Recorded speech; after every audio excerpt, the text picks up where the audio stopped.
everyone, and thank you all so much for being here today. Welcome to TAKEDOWN, National Security and Speech Implications of Social Media, hosted by the National Security Law Journal, the National Security Institute, and George Mason University's chapter of Phi Alpha Delta.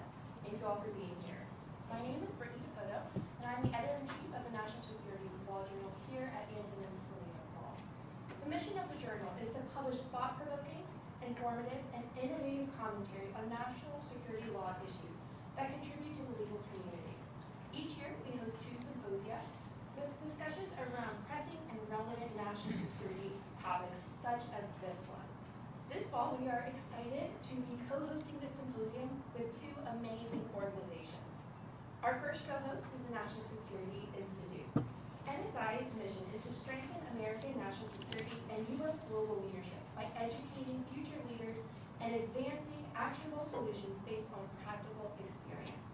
Since its founding in 2017, NSI has drawn on the expertise of an all-volunteer group of experts who have held senior positions in intelligence, defense, technology, and law sections to produce research and actionable policy proposals. Our second co-host is the George Mason University chapter of Phi Alpha Delta. Phi Alpha Delta is a professional association of undergraduate students, law students, legal educators, attorneys, and judges who seek to promote professional competence, provide services to students in the community, and to achieve excellence within the legal profession. The Mason chapter was founded in 1973 and strives to be a premier legal professional organization with a diverse membership that cultivates leaders and serves as a voice for the role of legal professionalism in our society. Now, an event like this would not be possible without the hard work and dedication of many individuals. In particular, thank you to the National Security Law Journal members, Danielle Saman, our managing editor, the assistant public relations editors, and the assistant symposium editors. From the National Security Institute, thank you to Devlin Burney, and from Phi Alpha Delta, thank you to Cheyenne. Their hard work is clearly evident, and their dedication to NSLJ, NSI, and Phi Alpha Delta missions are truly inspiring. It is now my honor to introduce our distinguished speakers. Our moderator this afternoon is Professor Sujit Raman. Professor Raman is Chief Legal Officer at TRM Labs, a leading blockchain intelligence company that helps organizations detect, assess, and investigate crypto-related fraud and financial crime. Prior to his work at TRM Labs, Professor Raman previously served for nearly a dozen years at the U.S. Department of Justice, culminating in his service as U.S. Associate Deputy Attorney General. Professor Raman is also an adjunct professor here at Scalia Law, where he currently teaches the Computer Crimes Seminar. Thank you to Professor Raman. Our first panelist, please. Those are my students, by the way. They're required to clap. I know, right? Our first panelist is Professor Jamil Jaffer. Professor Jaffer is the founder and executive director of the National Security Institute. He is also an assistant professor of law and the director of the National Security Law and Policy Program and the nation's first cyber intelligence and national security LLM at Scalia Law. Professor Jaffer is also the faculty advisor for the National Security Law Journal. Thank you, Professor Jaffer. Thank you for getting your students to applaud for me, too. Our second panelist is Professor Christopher Newman. Professor Newman is an associate professor of law here at Scalia, whose areas of teaching include civil procedure, copyright, trademark, entertainment law, and free speech. In addition, Professor Newman co-runs the Liberty and Law Reading Group, which provides a forum for informal discussion among students and faculty based on texts that seek to illuminate difficult questions regarding the relationship between law and liberty. Thank you, Professor Newman, for being here. And last but certainly not least is our third panelist, Ms. Kate Ruane. Ms. Ruane is the director of the Center of Democracy and Technology's Free Expression Project. Ms. Ruane's expertise is expansive and her work spans many issues, including the intersection of civil rights and free speech protections, Section 230 of the Communications Decency Act, online privacy and surveillance, harassment, protecting children online, and disinformation. Thank you, Ms. Ruane, for being here. And now I'll turn it over to Professor Raman to begin our discussion. Great. Oh, thank you. Perfect. Thank you so much. Thank you so much. Great to see such a turnout, such a big turnout this afternoon for, I think, what's going to be a very interesting conversation among our panelists. As folks probably know, earlier this year, Congress enacted and President Biden signed into law legislation addressing national security concerns related to TikTok, which I think everyone knows is a popular social media platform owned by the Chinese company called ByteDance. The law requires ByteDance to divest its ownership of TikTok within 9 months, with a possible 3-month extension if a sale is in progress. Failure to comply would result in TikTok being banned from U.S. app stores. The law reflects bipartisan concerns that TikTok could be used by the Chinese government for surveillance or to spread propaganda or influence operations, given China's laws requiring companies to cooperate with state intelligence services. TikTok has consistently denied these allegations, asserting that it operates independently and has implemented measures to protect user data. In response to the legislation, TikTok and a group of content creators filed lawsuits challenging the constitutionality of the divestiture requirement, arguing that it infringes the First Amendment and lacks sufficient evidence of a national security threat. As of today, those legal challenges are ongoing, and the future of TikTok in the United States remains uncertain. Now, before we turn it over to the panelists, it bears mentioning that 2024 is not the first time that the U.S. government has wrestled with the TikTok issue. In 2020, the Trump administration, through executive action, attempted to ban TikTok in the United States over national security concerns, basically for 2 reasons. One, fears that the Chinese-owned app could collect Americans' personal data and potentially share it with the Chinese government. And second, that the Chinese government could therefore control the dissemination and shaping of content that Americans see and hear. So perhaps those rationales sound familiar. Now, in 2020, TikTok also fought back in the courts, arguing that the bans were unconstitutional and that there was insufficient evidence to support claims of a national security risk. Several courts blocked the ban, and that's really where things stood before the Biden administration went the legislative route. So this issue is really, really important. At its core, it's a domestic legal dispute, and because we're at a law school, I will push our panelists to focus on the legal issues.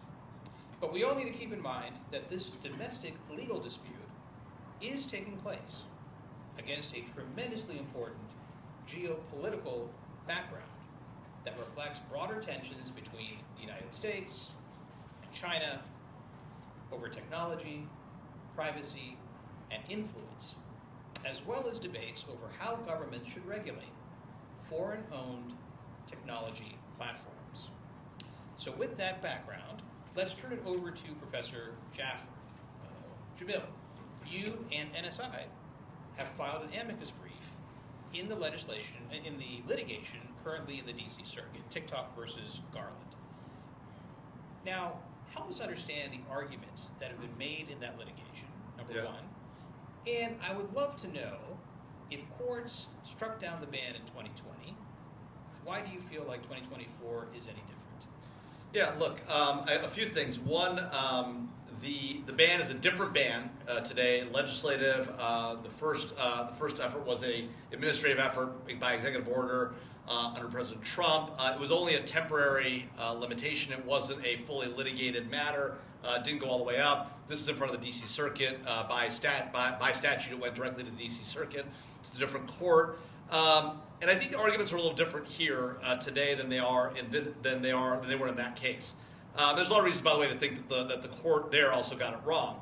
What I'll talk about, are the national security issues in play first. I know we're going to talk about the First Amendment issues as well. Those are as important, if not more important, at some level. But we should talk about all of them. But I'll start with the national security issues. The core argument, and then just to be clear, NSI didn't file a brief in this case. A bunch of national security experts did.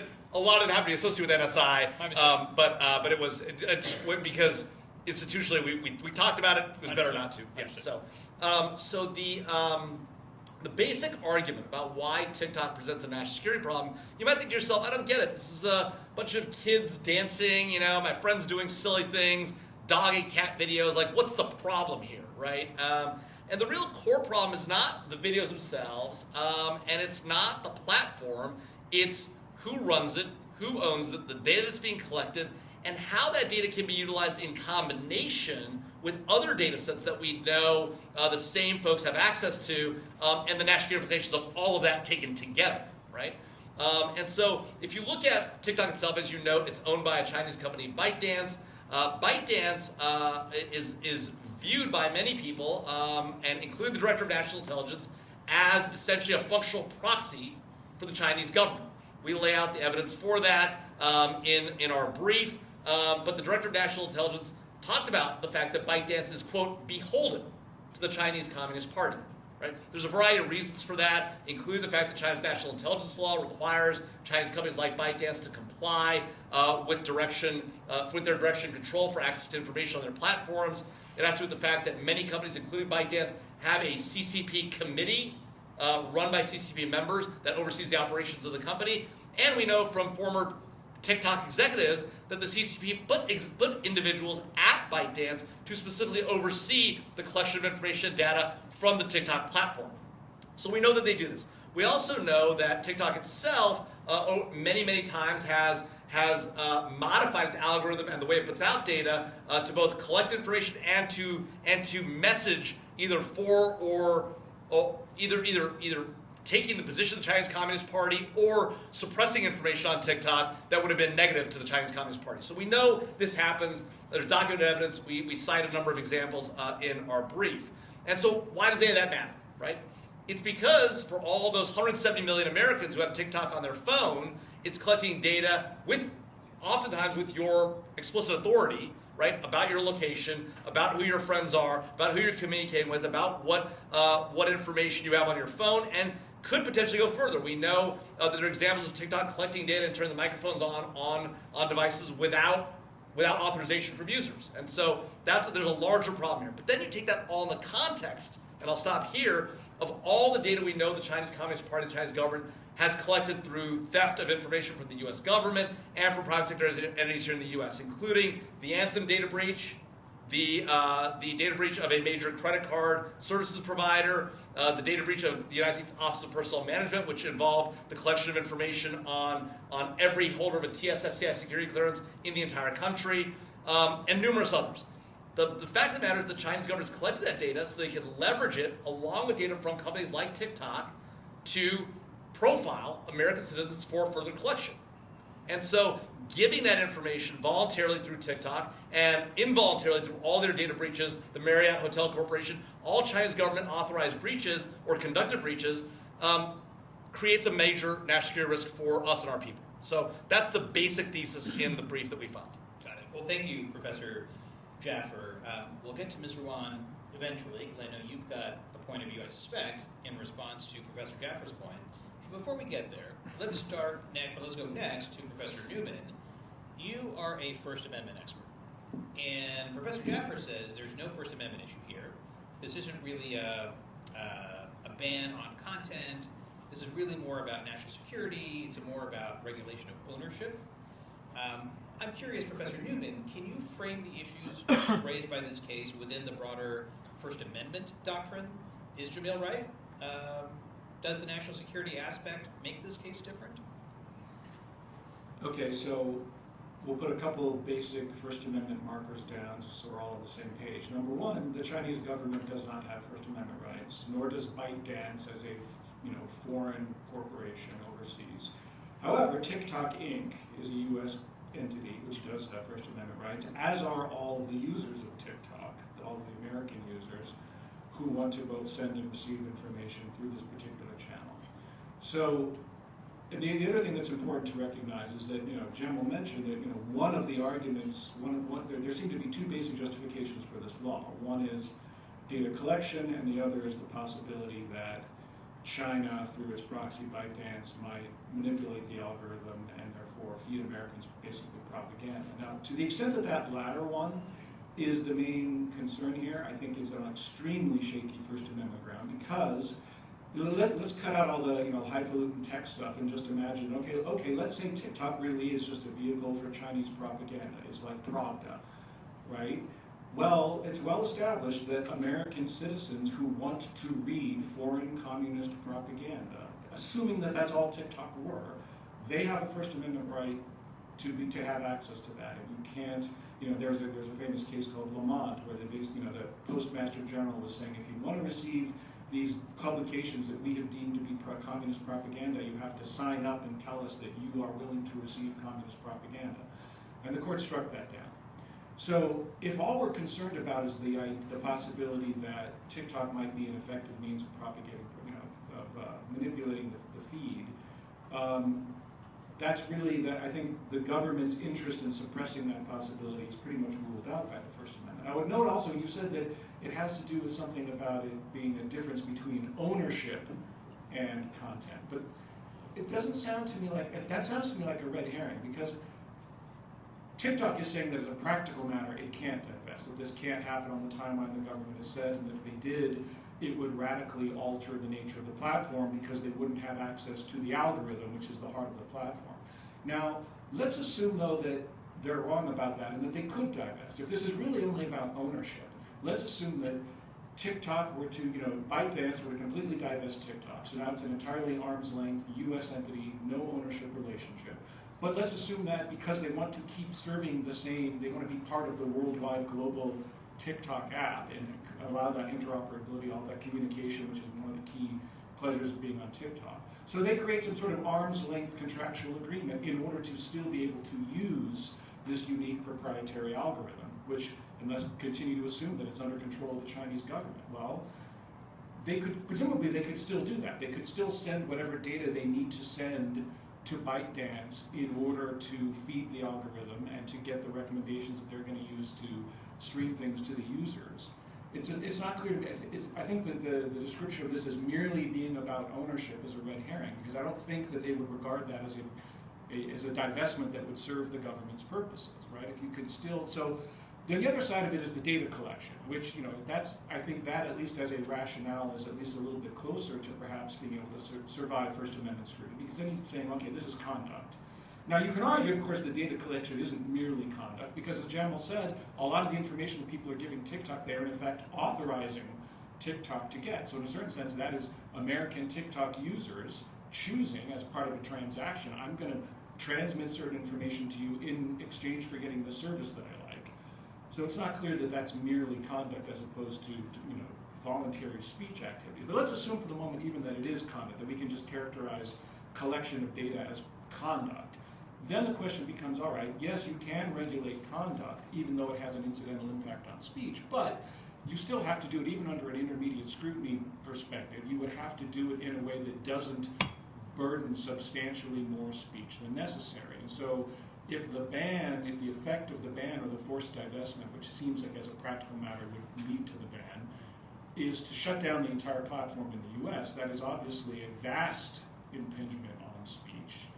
And so then the question becomes this factual dispute. Aren't there more narrowly tailored options that could be used to regulate, across the board, not just TikTok, but all these social media companies? There may be room for regulation about how people collect and use data and disclose how they're collecting and using it.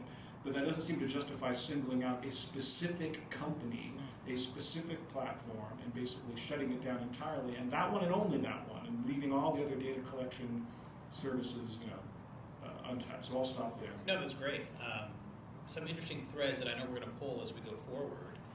Talking about, you mentioned Lamont versus Postmaster General, a case from the mid-1960s, when the United States was in the Cold War, and there were concerns about communist propaganda, particularly coming from the Soviet Union. So it sounds like, Professor, what you're saying is these concerns about foreign access to Americans for propaganda purposes is not new, even though it might feel new because of the digital media. So that's one thread we're going to want to pull a little bit. Secondly, I would leave the audience with a question of, well, is it really true that if TikTok is somehow subsumed, sort of beaten down, that the people who want to perform on TikTok don't have other venues? In other words, are there other social media companies out there where they can do the same dancing, the same messaging, etc.? We'll get back to that in a minute, Professor. Ms. Ruane, I assume you oppose the legislation. I think your organization has filed briefs on behalf of TikTok plaintiffs, influencers. Would love to hear from you on, I guess, your thoughts in response to Professor Jaffer, some of the ideas that he advanced about national security, data collection, concerns about an adversary nation and how it could potentially use American personal data in ways that are maybe not in America's national interest or best interest.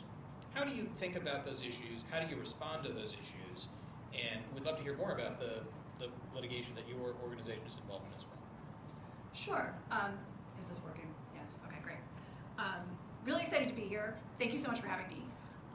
So I think that I want to make a couple of points. I don't have much to add on top of what Professor Newman has already said, but a couple points kind of in response.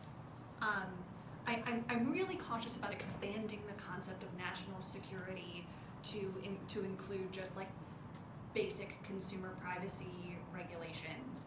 That's as one thing, but let's assume that it is a national security issue. We'll go ahead and do that.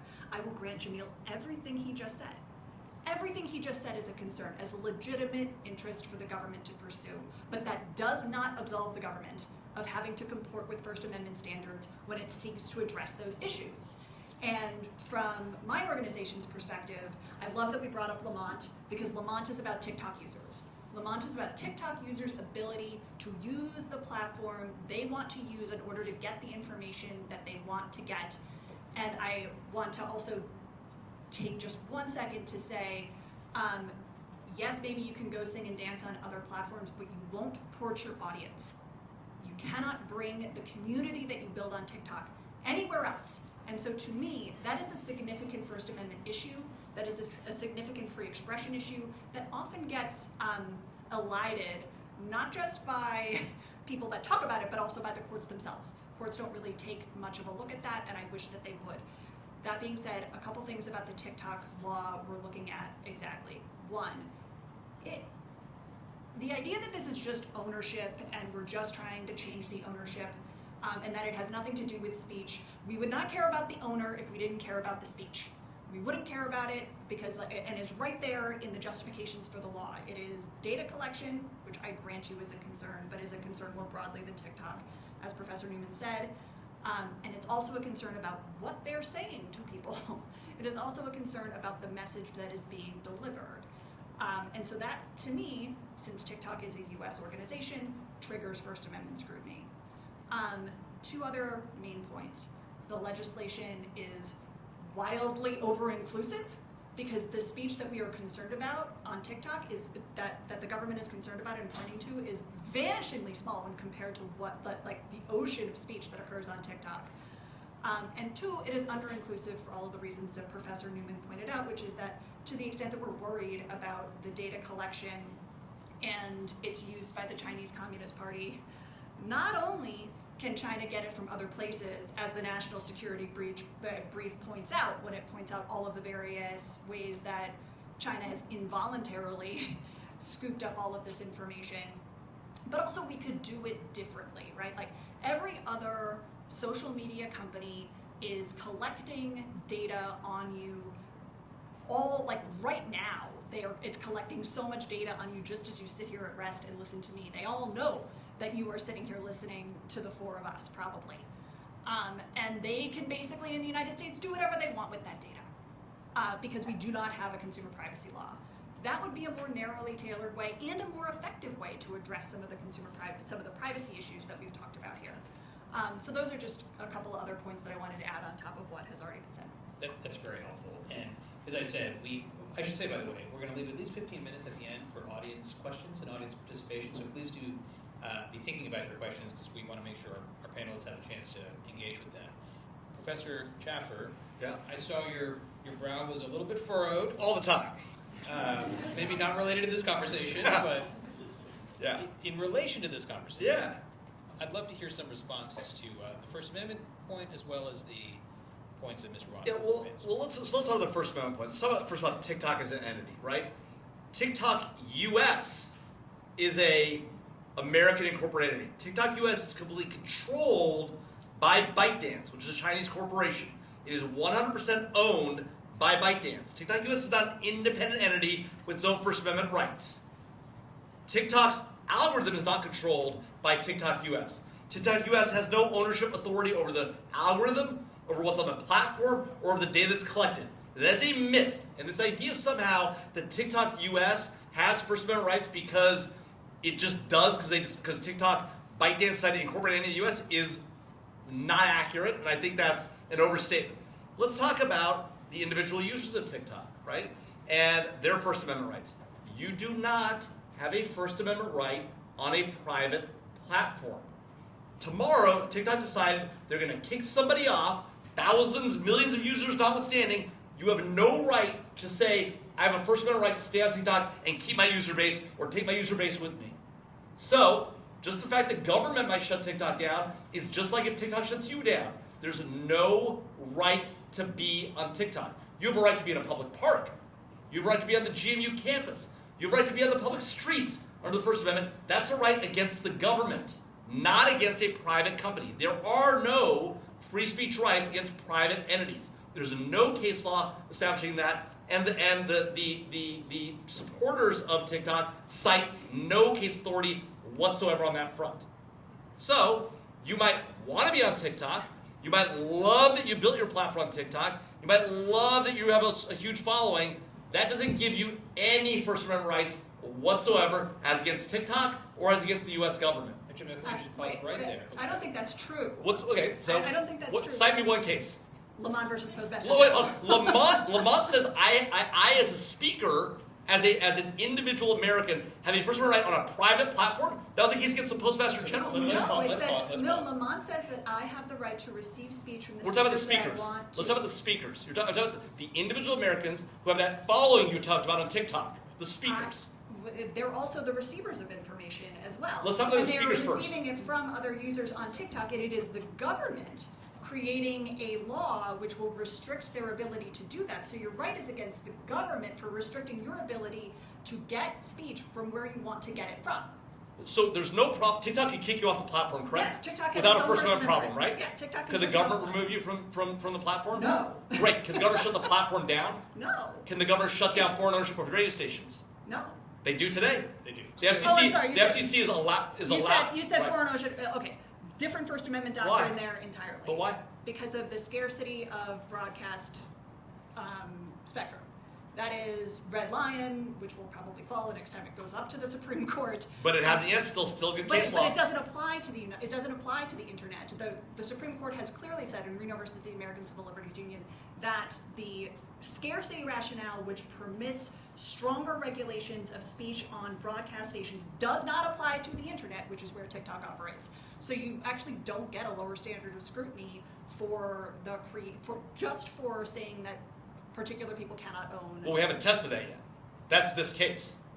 But you don't get a lower standard of scrutiny. No, that was a case involving Americans on an American platform, not as against a foreign-owned corporation and a foreign-owned platform. That's what I think does make this case interesting, is that we are talking about a foreign-owned platform, right? You can't cite Reno. And so that's where. Sure you can. Well, so let's dig into this. So, Ms. Rowan, if you could help our audience understand what Reno was about in general terms, and why it extends, and I'm sure Jamil will disagree, to essentially the ability of a foreign-owned app to communicate into the United States, and for American listeners to then listen and propagate that message accordingly as well. So in the most basic terms, Reno versus the American Civil Liberties Union, and the First Amendment professor should really correct me here if I get this wrong, stands for the principle that speech restriction, that restrictions on speech on the internet receive strict scrutiny. This is And the that is child what- porn case, right? As I recall, this is like the Section 230. It's the Communications Decency Act. Decency Yeah, Act. right. And Congress had enacted regulations that basically said if you're going to show, it was to try to prevent, internet websites from, showing adult material to minors. And so they required you to have various safeguards. Click-throughs. You had to prove age verification, all the same kind of stuff that's still sort of being argued about. And so, but we required users, even adult users who were allowed to access the material, to provide information, to provide identification and various things. And the Supreme Court said, that was impermissible because it burdened, even though it might be a valid concern to keep certain material out of the hands of children, you can't do that by burdening the speech of all the adults and their ability to access it. And you couldn't, like, one of the prohibitions was you couldn't transmit indecent speech when minors might be in the audience, which is one of the restrictions that is applicable and constitutional as applied to broadcast stations and as applied to broadcast radio and television. So one of the main questions was, can we also have these prohibitions as applied to the internet? And the Supreme Court said, no, you do not get intermediate scrutiny here because you do not have the scarcity rationale that supports it on broadcast. And so you have to survive strict scrutiny. And the other important thing there is, like, that restriction, it isn't just about sending emails to minors that contain indecent content. It's about the mere publication of things that that might be interpreted to be indecent. So, like, you know, Netflix would have some trouble existing if this law could have been in effect. Now, can we get back to the national security rationale? Because everything you've said so far, Ms. Ruane, makes sense under kind of traditional First Amendment doctrine, but the issue in Reno, as I understand it, really didn't have to do with potential national security issues. There were no foreign ownerships, no national security issues raised. Correct. Solely about whether minors might get access to pornographic material. So that is the position of somebody, you know, Professor Jaffer's position is one who would say Reno does not go so far, this is a different paradigm, and this is legislative activity, there's no First Amendment problem. Help me understand, Professor Newman. Well, this is so on the national security front. So it is not like national security gets you a get out of the First Amendment free card, right? And you know, the key case we can all cite for that, obviously, the Pentagon Papers case, right? In which I would think, if anything, the claims of national security harm from the publication of the Pentagon Papers were far more concrete than the ones being alleged here, which seem very prospective and speculative. And actually, and I don't want to downplay them, I want to understand them better. I'd like to hear from Jamil, actually. So on the data collection front, so we're talking about data like, okay, where my location is at various times. What does TikTok know about me? It knows that I watch Taylor Swift videos and that I'm in certain locations at certain times and I like certain things. And help me understand the cataclysm parade of horribles that China gets this personal information about me. It puts it together with other information, and come the revolution. How do we get? What's the middle step there for the underpants?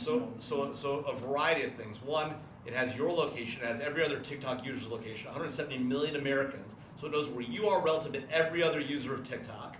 But it knows about. But Jamil, the user consented to that, according to some of what we've heard before. There's a lot of evidence to suggest that TikTok collects more data than what users consent to, including turning on microphones when they're not authorized to do so, right? But it has information about where you are, when you are, who you're next to, where you are at 3 in the morning, who you're with at 3 in the morning, because if they have TikTok on their phone, they know you guys are in the same place together. They know who you're sharing your data with. They know who you're sharing your TikTok videos with. They combine that with your travel records, your Marriott hotel reservations, your airline records, your credit card statements, all the information you gave about your family, your friends, your neighbors, everywhere you've ever been to when you got your security clearance, right? All that combines, and now they know nearly everything about you. And the fact that American companies might know that about you, that you allow Facebook or Google or anybody else to know that about you, is immaterial because you're not letting just ByteDance know. You're giving that information to the Chinese Communist Party because ByteDance has an obligation under Chinese law and does, in fact, because the Chinese Communist Party has a cell that runs ByteDance and that's present as they collect data on Americans that oversees all of that. So you're not just giving it to anybody, you're not just giving it to an American private corporation and the American government if it complies with the 4th Amendment and goes to a federal court and obtains an order. You're giving it to the Chinese Communist Party directly and allowing them full open run over all that data. That's the fundamental problem. Everything you just described sounds like potentially I should care about it. There's a violation of my privacy, maybe, right. But where's the national security angle? That information allows the Chinese government to decide how it might collect. Now that it knows all about you, it knows about all your vulnerabilities, when you're at the psychologist, when you're at the psychiatrist, how is it going to target you now for intelligence collection? How might it come after you and pressure you to give up classified information that you have from these government? It knows that you're not sleeping with your wife at 3 a.m. because you're at somebody else's house next to another person with TikTok. It knows that you share a lot of data with that other individual. My wife's actually here, so keep that. Not you personally. My point is that there's a variety of technological capabilities it gives you You run AI over this, and now you've developed a profile on a huge number of Americans, including a number of people that work in the national security community, including government officials, including the like. And by the way, this shaping of information that we're talking about on the other side, since we know that TikTok itself doesn't have any First Amendment rights, notwithstanding the fact they created a U.S. shell company that has no actual authority and no actual control over the platform itself, right?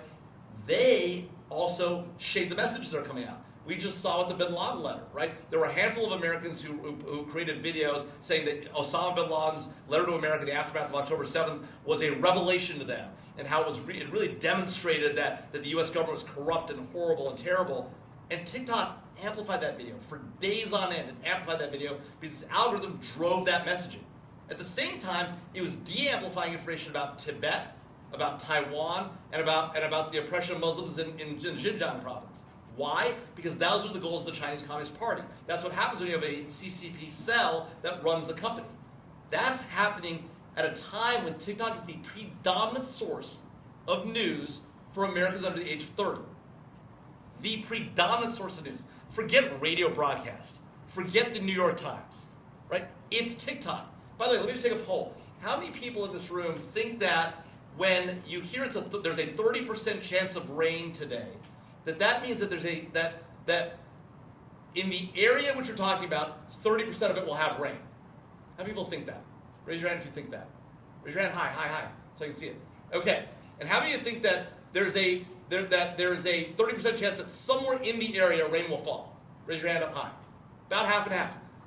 The second answer is the correct answer. The first answer is because those of you either saw it on TikTok or heard about it from a friend who saw it on TikTok. That is incorrect information passed on to you through the TikTok media. Now, that wasn't intentional effort by the Chinese government, but it demonstrates the impact it can have in a well-educated, well-informed audience. Right. Well, let me add another example to Professor Jaffer's, which is when this legislation was pending, TikTok actually launched a lobbied 107 million Americans. A lobbying effort to essentially encourage its users to oppose the legislation. Failed. But I think we can start to see how, if the Chinese government, if in fact it does have control over if it has the ability to control the app, which then is able to control or throttle messages up or down, you can start to see perhaps how there might be a significant national security concern. This is American legislation that a foreign government is essentially trying to weaponize Americans to either support or not support. I'm curious, Ms. Ruane, not a hypothetical, that's actually what happened. How would you respond to that? Couple things. I don't concede that TikTok US has no First Amendment rights. It does. It is in court right now defending them, and so the First Amendment does apply to this legislation. In terms of like TikTok's choice to ask its users to lobby against the bill, that's grassroots advocacy that everybody in the United States gets to do and is First Amendment protected. Now, as a lobbyist, when I saw that, I thought, oh God, why? I was against the bill, and I saw that, and I thought, this is not going to help the cause at all. People make lobbying mistakes all of the time. As a tactic, it was a bad one. But in terms of whether they could do it under the First Amendment, yes, they could. And it is something that we actually encourage people to do. Like, if you want to take a position about a piece of legislation, we often tell you, please tell your friends. Have your friends call their representatives. That is straight up the right to petition. But if you buy my premise, or some of the panelists' premise, then... I think I already said I kind of don't. No, I guess my point, though, is that let's say this really was a directive from the Chinese Communist Party, right? And they essentially order the people in Beijing who oversee ByteDance, we need to oppose this legislation. And if that is in fact then communicated into the app and sort of how messages are, passed along within the app, and then, a corporate entity takes a formal position, do you see any concerns there? I mean, I guess I trust the people of the United States to take in information and use it. And You if just they saw want- it. You just saw it right here. What They did took I say? information. Half the audience is wrong about what it means for 30% chance of rain So? because TikTok told them it was. You were also wrong about the First Amendment doctrine just a few Oh, minutes wow. ago. People get things wrong all of the time. I'm not wrong on the First Amendment doctrine. In fact, we're gonna find out in this case that I'm not actually wrong about the First Amendment doctrine. TikTok's gonna lose this litigation in a big way. All of social media? I mean, if you're worried about people getting misinformation, I'm trying to... No, I'm just worried about misinformation coming from the Chinese Communist Party. Right. Propaganda as opposed to misinformation, right? Is Right, there- but I mean, so I'm trying to understand, how do you distinguish what's going on in Vermont? But if you're just, to the extent that you're solely focused on the fear that China will use this tool for But I'm not solely focused on propaganda. that. That's the thing. I understand. But I'm not. Okay, but we can still take them as two. See, what I'm trying to understand is you want to say that TikTok USA is not. We shouldn't even regard it as a separate entity. It's not. Is there an argument being made to that effect in terms of, I mean, Yeah. or would you literally say that we can pierce the corporate veil because of hostile foreign ownership? And Absolutely. I mean, is that, well, I haven't seen Yeah. that in any of the briefs. I think Is that is- anybody actually yeah. saying that literally this is not Yes. a legitimate separate U.S. entity? I think the U.S. government's position is that TikTok USA does not have First Amendment rights because it is owned and operated by the Chinese by ByteDance, which is part of the Chinese, which is owned and operated by the Chinese Communist Party, or is a functional process beholden to the Chinese Communist Party. And Yes. so what would you say to my hypothetical? Let's assume that we severed all actual corporate control. Would you still allow the separate American entity to send data to ByteDance and use their algorithm through a contractual arrangement? It's actually the statute would require them to divest. What happens after that divestiture is a different question. The statute only requires divestiture. But I'm saying, would that in any sense respond to That's a different concerns case. that you have? It's a different case, right? The question here, all the legislation in fact does exactly what you're saying, which is sever all corporate ties. If you sever all corporate ties, TikTok can continue to function. It is not a TikTok ban. TikTok can remain functioning and continue to operate so long as it severs all corporate ties. Now, whether a future contract sends data back or not, different question, not currently presented in the litigation, and not the subject of the statute. No, I understand, but I'm trying to think through the practicalities of why. So, why is TikTok saying? I don't know what I think about that case. That's a great question. I'm not sure. I haven't thought I about don't that. see how it would address any of the concerns. And- It's the direction of control over the algorithm, right? And to dig a little deeper, and we've got about 15 minutes left, so I do want to Yeah, make let's sure let- we leave time Oh, yeah. for. But I will say, just respond to Professor Newman's question.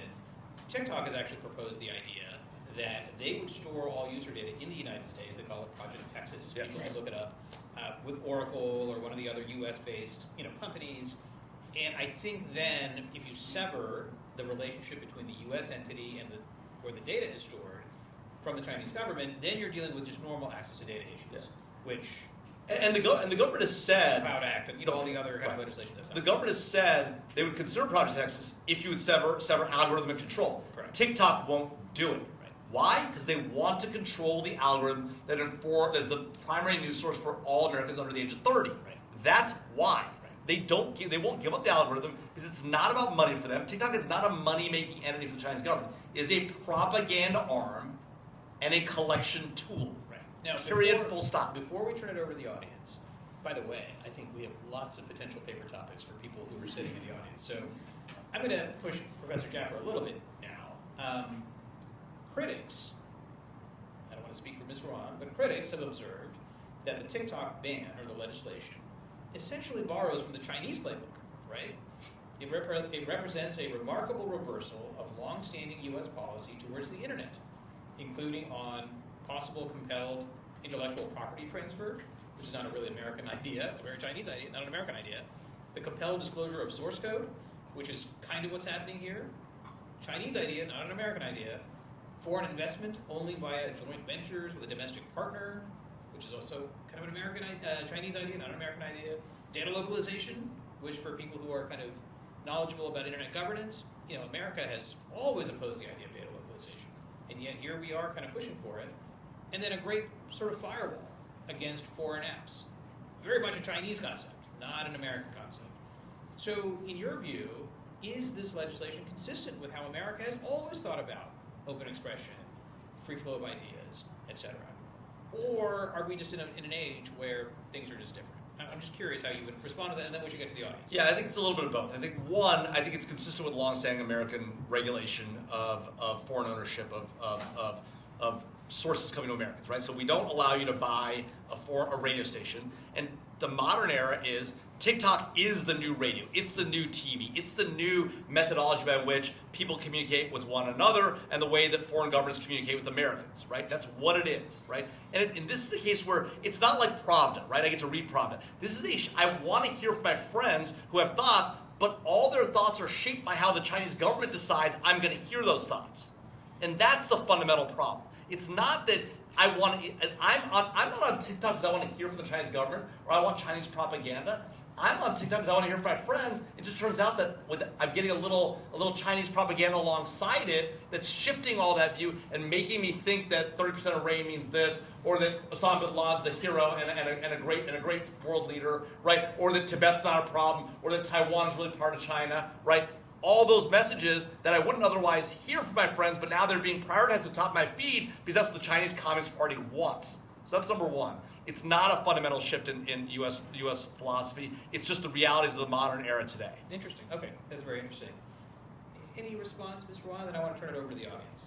I mean, I think that Jamil's answer just demonstrated that this is actually about speech, and it is about what you are able, the messages that you were able to receive, however you want them to be received. And so the First Amendment applies, and that means we need A, evidence that that's what's really happening, and then B, we need to know that this is narrowly tailored to address a particular problem. And as far as I know in First Amendment doctrine, that's not enough. Like, speculation isn't enough. You have to show exactly what is happening, and then you have to show exactly how what you have done will address the problem. And I don't think the government can do that. Now, TikTok, you're right, may lose this case. But I am not sure that if it does, it will actually comport with previous First Amendment doctrine. Open it up to students. Any final thoughts, Professor Just Newman? open it up Okay, to great. students. All right. Well, there is so much on the table. I think we have a microphone. We're going to use this I'm one. actually going to borrow yours. Yeah, no worries at all. And if you, I leave it to our organizers here. A lot of the folks maybe say their name before they start and maybe what year they are, but I defer to you. Absolutely. Oh, thank you. Okay, Shane.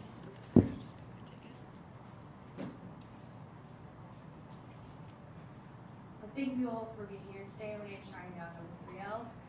Particularly, we've discussed a lot of the national security issues as well as the First Amendment issues in this case. But I was curious what the opinion on the Creators Fund is for TikTok users in terms of individual rights for them to have businesses, and how that would be impacted depending on what the outcome of litigation is. And I was hoping that you all could speak on that.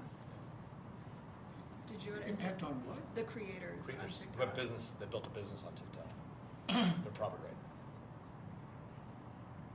Well, yeah, I mean, obviously it's going to be, it will be a devastating impact to anybody who has built up a business using, based on TikTok to disseminate information, which is true of people influencers who do it, whether you're on Instagram or, YouTube, whatever. Now, I wanted to respond briefly, because what Jamil said before, it's true that as a private party, if you're a private citizen, you're dealing with a private platform, it's true that you don't have any First Amendment rights vis-a-vis the private platform because they're not a state actor.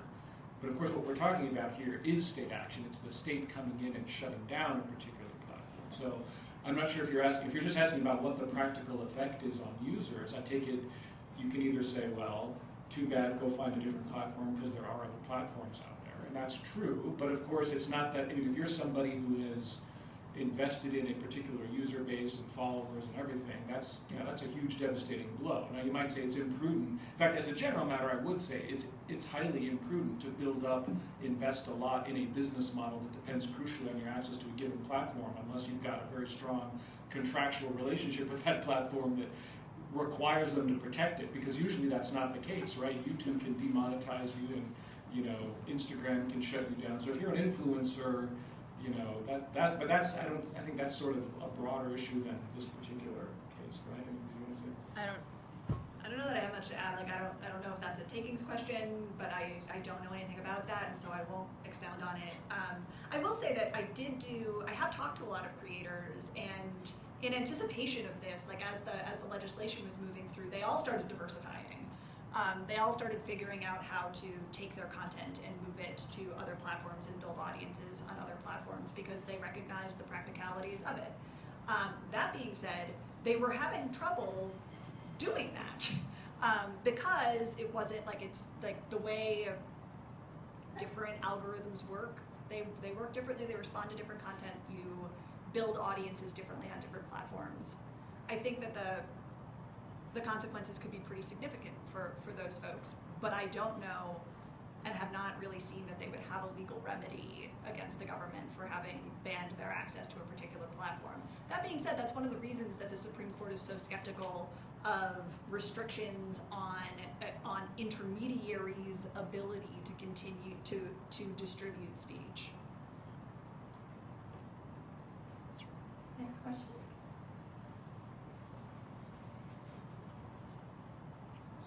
Hi, thanks for speaking with us today.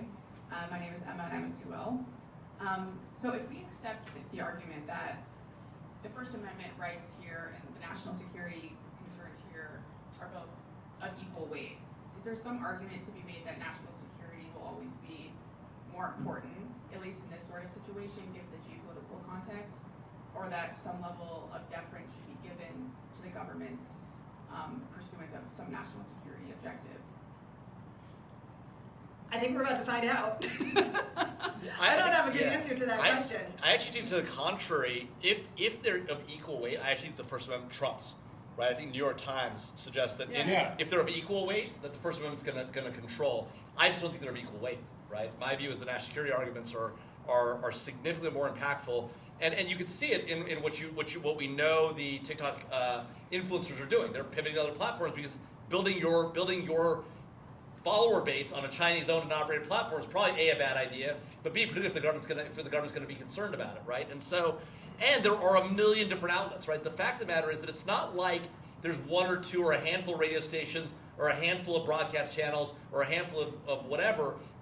There's infinite ways you can get your story out to American users who want to receive your content that are not TikTok. You don't need to have access to a private Chinese-run platform. Though it's kind of interesting, there's a little bit of inconsistency though here, I think, in the sense of here we are in this context saying, no big deal, go find another platform. Of course, a lot of the same people who are pushing this legislation are the ones who in the Moody legislation, the one about, when Texas and Florida tried to regulate and impose political non-discrimination norms on social media platforms, all of a sudden they're like, no, it's a de facto monopoly, it's a common carrier. It's irreplaceable. We have to be able to, so. They were wrong too, by the way. Okay. They were also wrong. I'm not on that side of that debate, but I will agree. I will grant you that the supporters who share those 2 points of view are at war internally. Yes, I agree with that. I don't think I have anything else. On that, can you explain a little bit more the legal basis for the argument that you either have or don't have a right to be on TikTok as an American? So you don't have a right to be on TikTok. Or a right to access information on TikTok? You have a right not to be blocked by the government from accessing information you want to access. So you have a right as a receiver of information not to have the government tell you where you can and can't get your information. As with everything, all restrictions on the right to receive information or the right to speak itself must survive First Amendment scrutiny, some level of First Amendment scrutiny. So there are some that can survive, like the strict scrutiny that I think should be applied here. So for example, my organization argues that this is a prior restraint, which receives the highest degree of First Amendment scrutiny. That being said, the Supreme Court has been very clear that there are circumstances in which specific information can be blocked from publication. It's in the Pentagon Papers case itself, where they say, we can imagine there would be, if a newspaper knew about troop locations and wanted to publish it, we can imagine the government coming in and saying no, you can't do that, and that being enforceable. That being said, the Pentagon Papers got published, and the court was very clear that even when asserting national security justifications to restrict speech, even when those concerns are legitimate and real, the government nonetheless needs to demonstrate that its method of addressing its concerns are narrowly tailored to do so, and I don't think we've done that here. So does it matter that in that case, the New York Times or whatever the newspaper wasn't controlled by China? Possibly it does. I mean, all we're talking about here is how much weight does an asserted national security interest have in trying to satisfy whatever level of scrutiny you think applies. I think that's the Yeah. framework here, right? And So we don't have that, and I think the interesting thing about the Pentagon Papers case as a data point is, so it was a prior restraint case, and there's arguments about whether this is a prior restraint, but I think you can say that it is because basically the government is saying, as a prerequisite to you being allowed to speak in this country, you have to do these fairly onerous things, right? Which arguably puts it in the realm of prior restraint. Wait, You but can who's argue the that. speaker? Huh? Who's the speaker that's being restrained? TikTok. TikTok US. TikTok US. Now you want to say that that's not a separate entity, and that's an interesting argument. I mean, I think for the way that this case is couched right now, TikTok is a separate U.S. entity. If you want to argue that it is literally not, but it's that's an interesting argument. But then if we go back to the Pentagon Papers case, right? They're the people on the court. It was a very fractured opinion, but Justice Brennan said, look, if you're talking about imminent I'm broadcasting troop movements. I'm going to give away the plans for D-Day 2 days before it happens. They were looking at that. They were asking for something of that level of immediate catastrophic harm that could be demonstrated. And everything that Jamil said, it's disturbing, but it seems much more nebulous and prospective and speculative than that. It's like, okay, maybe they'll put together all of this social media information about me that is available from 100 other sources. But this particular, it'll make it a little bit easier for the Chinese government to do that if they want to target me with psyops or something, or maybe find something to blackmail me on, as though I had any information of use to them. But then the question is, all right, is it really necessary to shut down this whole platform for that purpose, or can you have more tailored rules? For example, we don't let people who work for the government and government contractors have TikTok on their phones for this reason. Investigative journalists by now have figured out, I'm not going to have TikTok on my phone for this reason. So does anybody care about the Chinese government mapping out my friendship network? I mean, maybe, but I have a hard time getting from there to this is like we're going to sink a troop transport because we gave away information. And that's sort of the level of harm that you need, or at least as far as we know now, that you need in order to do something like a prior restraint. Yeah, I mean, I think the question of is there a big difference in that TikTok is ultimately owned by a Chinese company that is subject to Chinese laws? Is that is definitely an interest that the government will consider, but as Professor Newman was saying, they're going to look at whether the response to addressing that interest is properly tailored to ensure that free expression rights and First Amendment rights are sufficiently protected and sort of narrowly circumscribed. And in this circumstance, I am not sure that it is. It just doesn't strike me that an entire ban to a speech platform is narrowly tailored to address particularized and non-speculative harms. We're coming up on time. I don't know if there's any more questions in the audience. So you want to? Yep. We'll take one more in person and then we do have one online. Oh, great. Oh, cool. Hey, I'm Tate. I'm a 2L. I have a question regarding sort of the divide of speech here, because it seems to me we're dealing with two types of speech. We're dealing with the algorithm itself, and then we're dealing with the content, which is largely generated by American users. And when we're talking about TikTok being a platform that promotes quote-unquote Chinese propaganda, one of my questions from a legal perspective and a national security perspective is how much does the algorithm, or getting rid of the algorithm, actually deal with the root cause here? Because it seems to me like unless this algorithm involves people like hand-picking and hand-curating content with a pro-Chinese slant to be on the front page, what's actually happening is that we have a predominantly female audience on TikTok who's already magnetized largely towards the left, and that when their passions are inflamed, they react to content. And that leads to this sort of, whether rightly or wrongly to call it such, but this sort of post-colonial, anti-American sentiment content being propounded and propounded. How much of that is an aberration in TikTok's algorithm as compared to YouTube's algorithm, which has been accused of sending young men down right-wing rabbit holes, or other algorithms like Tumblr's algorithm, which is another primarily female audience with similar left-leaning sort of neo-Marxist persuasions. I just struggle to see, talking about the algorithm versus the content, how much of the algorithm itself, accepting that that is unprotected speech, is actually the threat here. I mean, there's so much to say to that. One, I don't know whether the premise is accurate factually or normatively, right? But putting that aside, right? What we do know is that the platform regularly, the algorithm regularly suppresses content that is contrary to the Chinese Communist Party view. Content about what's happening with the Uyghurs in Xinjiang, what's happening in Tibet, what's happening in Taiwan. And that is not driven by, if let's take your proposition at face value, which I don't think is actually accurate, but this audience that is liberal or whatever it is, right, or whatever gender balance it is, right, they want to get that content and they don't get it because the algorithm doesn't allow them to, because the algorithm is influenced by these Chinese Communist parties. So I think that's number one. But number two, would that we knew what the algorithm did.